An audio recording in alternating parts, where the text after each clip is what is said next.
برادران ملت اسلامی، السلام علیکم ورحمۃ اللہ وبرکاتہ۔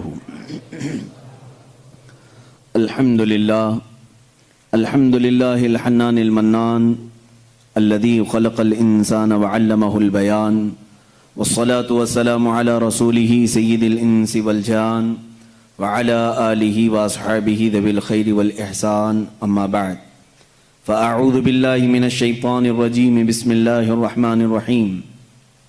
ان الدین عند اللہ الاسلام، وقال اللہ تعالی فی مقام آخر ومن یبتغی غیر الاسلام دینا فلن يقبل منہ، صدق اللہ مولانا العظیم وبلغنا رسولہ النبی الامین المتین المختار الکریم، ونحن على ذلك لمن الشاہدین والشاکرین والحمد للہ رب العالمین۔ بارگاہ رسالت معاذ صلی اللہ علیہ وسلم میں درود پاک کا ہدیہ پیش کریں۔ اللہم صلی علی سیدنا و مولانا محمد معدن الجود والکرم وآلہ واصحابہ الکرام وابنہ الکریم وبارک وسلم صلاة دائمتا سرمدا ابدا۔ اسلام کی فطرت میں قدرت نے وہ لچک دی ہے، اسلام کی فطرت میں قدرت نے وہ لچک دی ہے، جتنا ہی دباؤ گے اتنا ہی وہ ابھرے گا۔ اسلام تیری نبض نہ ڈوبے گی حشر تک، اسلام تیری نبض نہ ڈوبے گی حشر تک، تیری رگوں میں رواں خون ہے چار یار کا۔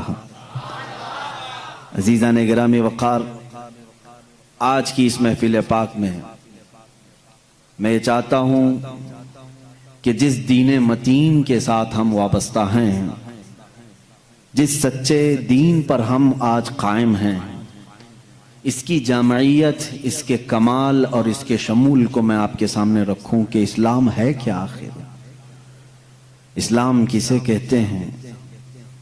اور میرا یہ دعویٰ ہے، بلکہ یہ قرآن کا فرمان ہے۔ اللہ رب العزت نے فرما دیا کہ دین اگر کوئی ہے تو وہ صرف اسلام ہے، اور اللہ تعالیٰ نے یہ فرمایا جو اسلام کے علاوہ دوسرا دین لے کر آئے گا قیامت کے دن وہ قبول نہیں کیا جائے گا۔ وَمَن يَبْتَغِ غَيْرَ الْإِسْلَامِ، جو غیر اسلام کی طرف توجہ کرتا ہے اسلام کو چھوڑ کر، فَلَن يُقْبَلَ مِنْهُ، قیامت کے دن ہرگز قبول نہیں کیا جائے گا۔ وَهُوَ فِي الْآخِرَةِ مِنَ الْخَاسِرِينَ، اور وہ آخرت میں نقصان اٹھانے والوں میں سے ہوگا۔ اس کا مطلب یہ ہے کہ پورے نوع انسانی جتنے بھی انسان ہیں، آدم علیہ السلام سے لے کر قیامت تک پیدا ہونے والوں کے لیے اگر انسان کے مزاج اور طبیعت سے ملتا جلتا کوئی دین ہے تو وہ صرف اسلام ہے، وہ اسلام ہے۔ اور اسلام صرف رسول کریم صلی اللہ تعالی علیہ وسلم سے نہیں چلا ہے، بلکہ اسلام آدم علیہ السلام سے ہے۔ دنیا کا سب سے پہلا دین بھی اسلام ہی ہے، یہ ہمارا دعویٰ ہے، کیونکہ جس دین کی دعوت دینے کے لیے آدم علیہ السلام تشریف لائے وہ بھی عقیدہ وحدانیت ہی ہے، اللہ ایک ہے۔ رب العزت پر ایمان لانا اور آخرت پر ایمان لانا، یہ دو ایسی چیزیں ہیں جو سارے نبیوں نے اس کی دعوت دی ہے، سارے نبیوں نے اس کا انکار کوئی بھی نبی کی شریعت نہیں کر سکتی۔ آج بھی یہودی ہوں، عیسائی ہوں، ان کی بھی کتابوں میں اور ان کے دین میں یہ بات ہے، خدا پر ایمان لانا ہے اور آخرت پر ایمان لانا ہے۔ آج وہ بھی خدا کو مانتے ہیں لیکن اس کے ساتھ کسی اور کو بھی شریک کر لیتے ہیں، آخرت کو وہ بھی مانتے ہیں۔ یہ دو چیزیں ایسی ہیں جس کی دعوت سارے نبیوں نے دی ہے۔ آج میں آپ کے ذہن کو قریب کرنا چاہتا ہوں، کیا ہمارے لیے یہ بات ضروری نہیں ہے کہ ہم جس دین پہ چل رہے ہیں، جس اسلام پر ہماری پوری زندگی چل رہی ہے، اس اسلام کے کمال اور اس کی خصوصیات کو بھی تو میں پہچان لوں؟ آج حال یہ ہے کہ ہم مسلمان گھر میں پیدا ہو گئے، اس لیے کبھی سوچا ہی نہیں کہ اسلام ہے کیا، ہونا یہ چاہیے۔ میں سمجھتا ہوں کہ کئی ایسے نان مسلم ہیں جو یورپین کنٹریز میں ہوں یا امریکہ، افریقہ وغیرہ کے جو تحقیق کرنے والے لوگ ہیں، وہ مسلمان بچوں سے زیادہ انہوں نے اسلام کو پڑھا ہے، کیونکہ وہ مسلمان تھے نہیں، انہوں نے اسلام کو بہت باریکی سے پڑھا، اور تب جا کر کے وہ اسلام قبول بھی کیے اور ان کو اسلام کی اہمیت کا اندازہ بھی ہے۔ آج میں یہ باتیں آپ کے سامنے اس لیے کرنا چاہتا ہوں کہ ہمارا کوئی بھی بچہ یہ نہ سمجھے کہ کوئی ہلکا پھلکا دین ہے جو محلے سے چلا ہے۔ اگر یہ ہلکا پھلکا دین ہوتا تو 14 صدیوں تک چل بھی نہیں سکتا۔ بہت ساری جماعتیں آئیں، بہت ساری سوسائٹیاں آئیں، لیکن ان کا زمانے کے ساتھ وجود ختم ہو گیا۔ تنظیمیں، تحریکیں، کمیٹیاں، یہ سب وجود میں آتی رہتی ہیں، اور کئی دین بھی آئے، بہت سارے دین بھی آئے، لیکن وہ ان کے شخصیات کے ساتھ ختم ہو گئیں۔ اسی لیے ہم یہ کہتے ہیں کہ رسول کریم صلی اللہ تعالی علیہ وسلم کی وفات کے بعد دین اسلام ختم نہیں ہوا، بلکہ یہ بڑھتا ہی رہا، اس لیے کہ اللہ تعالیٰ نے اس دین کو انسانوں کی طبیعت کے بالکل عین مطابق بنایا ہے۔ اس کو ایکسپٹ کرنے میں کوئی بھی اشکال نہیں ہے، کوئی یہ نہیں کہہ سکتا کہ اس میں ایسی چیز ہے، اتنی ہارڈ ہے کہ میں کر نہیں پاؤں گا۔ جیسے میں اس کی کچھ خصوصیات آپ کو بتاؤں گا۔ اسلام دین فطرت ہے۔ دین فطرت کسے کہتے ہیں جانتے ہیں آپ؟ جو ہمارے فطرت کے مطابق ہو۔ فطرت کیا ہے؟ مثال کے طور پر انسان کی فطرت ہے کھانا کھانا۔ آپ کھانا کھاتے ہیں، سب لوگ کھاتے ہیں، بھوک لگتی ہے انسان کو، اور وہ بھوک لگنے پر کیا کرے گا؟ کھانا کھائے گا۔ نیند لگتی ہے، یہ انسان کی فطرت ہے، سوتا ہے۔ ہنستا ہے، روتا ہے، یہ انسان کی فطرت ہے۔ یہ تمام چیزیں ایسی ہیں جو اس کی پیدائشی ہیں۔ بھوک لگنا انسان کی فطرت۔ اب اگر میں آرڈر دے دوں کہ تم دن بھر بلکہ 1 مہینے تک 2 مہینے تک چھو بھی نہیں سکتے کھانے کو، تو اس کا مطلب کیا ہوا؟ میں نے فطرت کے خلاف بات کیا، انسان کی فطرت کے خلاف۔ آپ کو میں یہ کہوں کہ تم 48 گھنٹے تک سو نہیں سکتے، پلک جھپک نہیں سکتے، تو گویا کہ میں نے فطرت کے خلاف بات کیا۔ انسان کی فطرت اس کو ایکسپٹ نہیں کرے گی، کیونکہ اس کی طبیعت میں سونا ہے، آرام کرنا ہے، پیدائشی ہے۔ تو اسلام نے ایسا کوئی بھی حکم اپنے ماننے والوں پر نافذ نہیں کیا جو اس کی فطرت کے خلاف ہو۔ اس کی فطرت کے خلاف کوئی بھی حکم نہیں۔ ہاں، لیکن دوسرے لوگوں نے فطرت کے خلاف بہت ساری چیزیں عائد کی ہیں اپنے ماننے والوں پر۔ اس کی چند مثالیں بتاؤں گا۔ اچھا، ایک بات میں کلیئر کر دوں اپنی تقریر سے پہلے ہی، اسلام کی خاصیت یہ ہے کہ اسلام کبھی بھی دوسرے آئے ہوئے پہلے کے دین جتنے بھی ہیں ان کو جھوٹا نہیں کہتا، چاہے وہ عیسائیت ہو، یہودیت ہو، تورات، انجیل، زبور، ان تمام چیزوں کو اسلام نے جھوٹا نہیں کہا، بلکہ اسلام کا دعویٰ تو اتنا ہی ہے کہ زمانہ بڑھتا گیا، اب کامل دین اسلام ہے۔ اس کا دعویٰ اتنا ہی ہے۔ ہم نے یہ نہیں کہا کہ اس سے پہلے جتنے آئے تھے سب غلط تھے، نہ، کبھی ہم نے نبیوں کا انکار کیا؟ کسی نبی کے خلاف ہم نے بات کی؟ نہ عیسیٰ علیہ السلام کے بارے میں ہم لب کشائی کر سکتے ہیں، نہ موسیٰ علیہ السلام کے خلاف کچھ لب کشائی کر سکتے ہیں۔ یہودی جن نبیوں کو مقدس مانتے ہیں، عیسائی جن نبیوں کو مقدس مانتے ہیں، شریعت اسلامیہ نے اگر ان کے نبی ہونے کی تصریح کر دی تو ہم اپنی جان سے زیادہ ان سے محبت کرتے ہیں، ہم ان کی توہین نہیں کر سکتے۔ ادنا سی بھی توہین کسی نبی کی تو اسلام سے نکل جائے گا، کسی بھی نبی کی۔ اسی طرح جو آسمانی کتابیں آئیں ہم ان کا انکار نہیں کرتے، تورات، انجیل، زبور، اس کا اگر تم انکار کرو گے تو کافر ہو جاؤ گے، اسلام سے نکل جاؤ گے۔ لیکن ہمارا اب دعویٰ اتنا ہی ہے کہ وہ اپنے زمانے کے نبی تھے، وہ کتابیں اپنے زمانے کی تھیں۔ اب جو زمانہ آیا میرے آقا صلی اللہ علیہ وسلم کے بعد سے لے کر قیامت تک، اس زمانے کے لیے اگر سوٹیبل کوئی کتاب ہے تو وہ قرآن ہے، اور اگر کوئی قبول کرنے جیسا مذہب ہے تو وہ اسلام ہے۔ یہ ہمارا دعویٰ ہے۔ اب اس کو میں ثابت کروں گا۔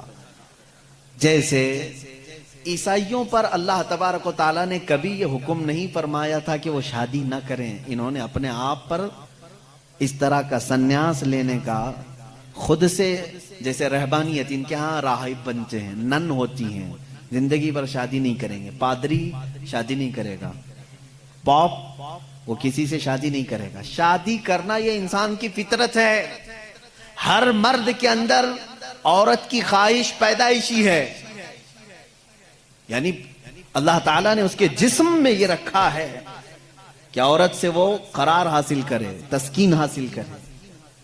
مردوں کو اللہ نے یہ خصوصیت دی ہے، صفت دی ہے، اور عورتوں کے بھی اندر اللہ نے یہ رکھا ہے کہ ان کا میلان یا ان کی توجہ مردوں کی طرف ہے، لیکن اس کو اسلام نے ایک حلال طریقے سے باندھا ہے، وہ نکاح کے ذریعے سے۔ اب اگر کسی پر پابندی لگا دیں، اگر میں کہہ دوں کہ میرے جتنے قریب کے ہیں، جتنے ماننے والے ہیں، ان میں سے کوئی بھی عورت کو ٹچ نہیں کرے گا زندگی بھر، تو یہ میں نے فطرت کے خلاف بات کی، یہ فطرت کے خلاف بات کی۔ میں بول نہیں سکتا کہ تم شادی نہ کرو، نکاح نہ کرو، اور اسلام نے کبھی بھی ایسی پابندی نہیں لگائی۔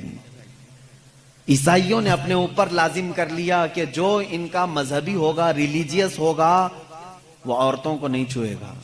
کتنی حیرت کی بات ہے، معلوم ہے آپ کو، آج دنیا میں ویمن رائٹس کی بات عیسائی کرتے ہیں جو خود نکاح نہیں کرتے، جو پادری نکاح نہیں کرتا، کبھی عورت کو اپنے ساتھ نہیں رکھتا، وہ وومن رائٹس کی بات کرتا ہے۔ حیرت نہیں ہوتی؟ کچھ نن ایسی ہیں جن کو زندگی بھر کے لیے پابندی لگا دی گئی کہ اب تم کسی مرد کی بیوی بن نہیں سکتی، سنیاس لے لیا اس نے، وہ کبھی یہ راستے پر آ نہیں سکتی۔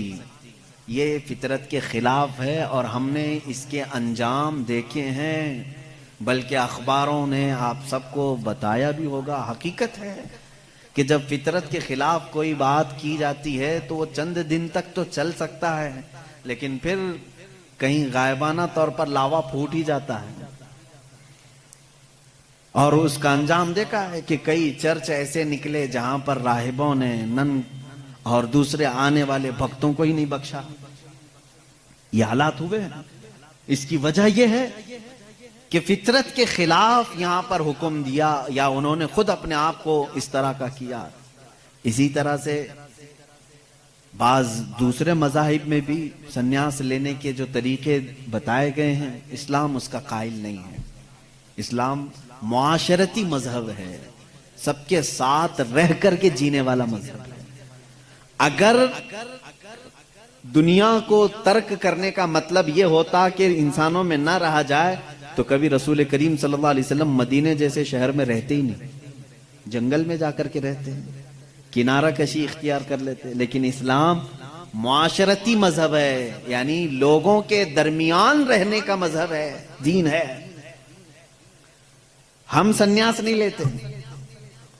ایک صحابی، 3 صحابہ حضور صلی اللہ تعالی علیہ وسلم کے حجرے کے باہر کھڑے ہو کر کے یہ باتیں کر رہے تھے۔ حضور صلی اللہ علیہ وسلم رات کو عبادت کے لیے کھڑے ہوتے تو آدھی رات گزر جاتی تھی، تو تینوں نے دیکھ کر کے کہا یہ تو بخشے ہوئے ہیں، یہ معصوم ہیں، ان سے کوئی خطا نہیں ہوئی، اس کے بعد اتنی عبادتیں ہیں ان کی، ہم جیسوں کو تو کیا کرنا چاہیے، بڑی عبادت کرنی چاہیے۔ جب رسول اتنی عبادت کر رہے ہیں، تو ان تینوں صحابہ میں سے تینوں نے کیا کیا جانتے ہیں؟ ایک نے یہ اس دن وعدہ کر لیا، آج کے بعد سے میں کبھی کسی عورت کے پاس جاؤں گا ہی نہیں، زندگی بھر کے لیے عورت کے قریب نہیں جاؤں گا۔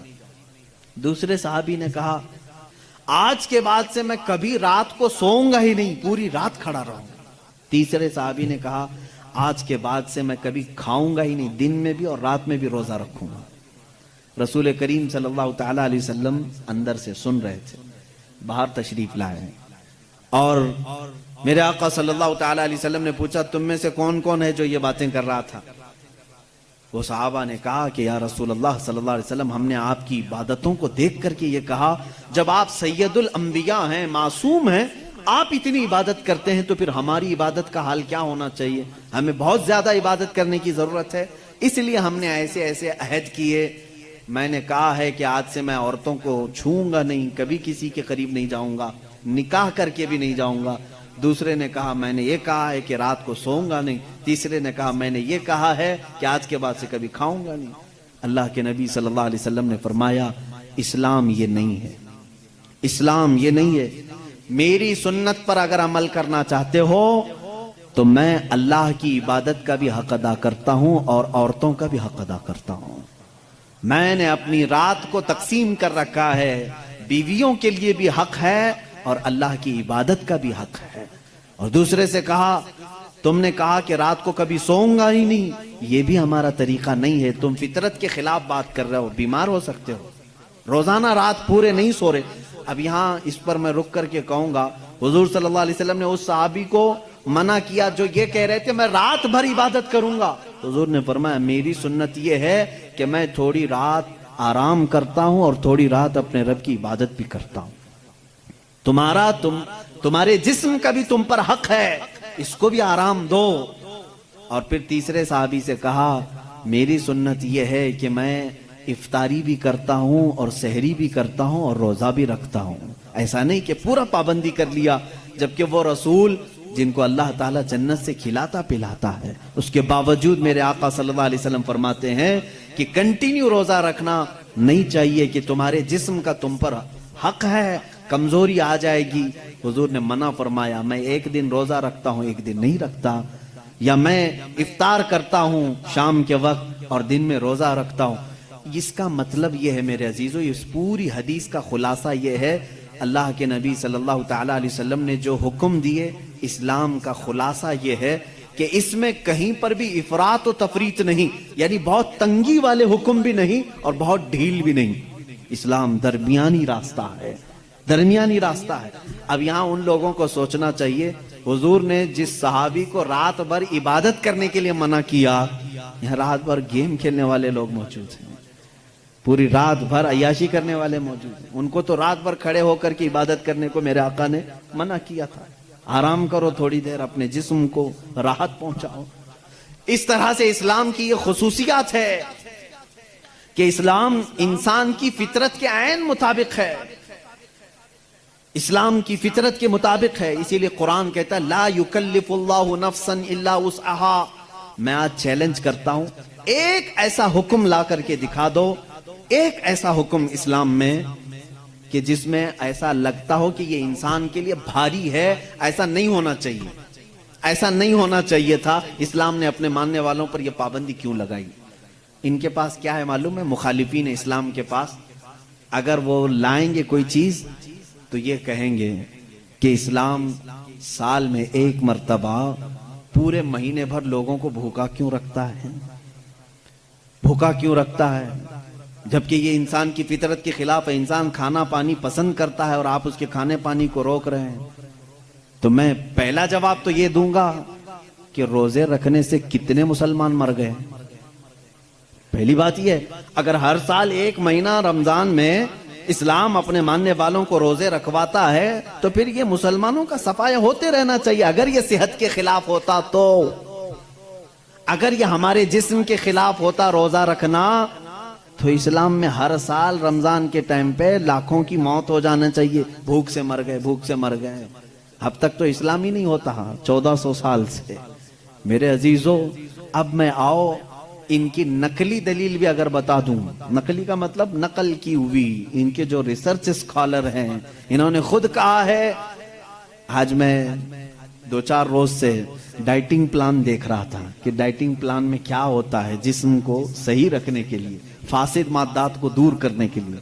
تو ایک بڑے ڈاکٹر کی ویب سائٹ میں پڑھ رہا تھا, اس ڈاکٹر نے 2 چیزیں کی ہیں, 2 چیزیں اس نے رکھی ہیں کہ اگر اپنے جسم کو 80 سال تک زندہ رکھنا اور صحت مند رکھنا چاہتے ہو تو 2 چیزوں کو اپنا لو کہ ہفتے میں 1 دن صبح سے لے کر شام تک اپنے جسم میں کچھ بھی نہ ڈالو. یہ ڈائٹنگ پلان میں ہے, موجود ہے. کچھ نہ ڈالو, صرف پانی پر رہو. اور ایک ڈاکٹر نے یہ لکھا ہے کہ گرینری, جتنی بھی گرین چیزیں ہیں, سبزیاں ہیں یا پھل ہیں, صرف صبح اور شام میں ہفتے میں 1 مرتبہ ایسا استعمال کرو, تمہاری صحت برقرار رہے گی. ٹائمز آف انڈیا ہندوستان کا بڑا چلنے والا اخبار ہے, اس کے پیج میں بھی موجود ایک ریسرچ شائع کی گئی تھی جس میں ایک ڈاکٹر کا یہ دعویٰ تھا, ہمارا ڈاکٹر نہیں, پھر اگر کوئی مسلمان ڈاکٹر اعلان کرتا تو پھر ایک طرفہ والی بات ہوتی.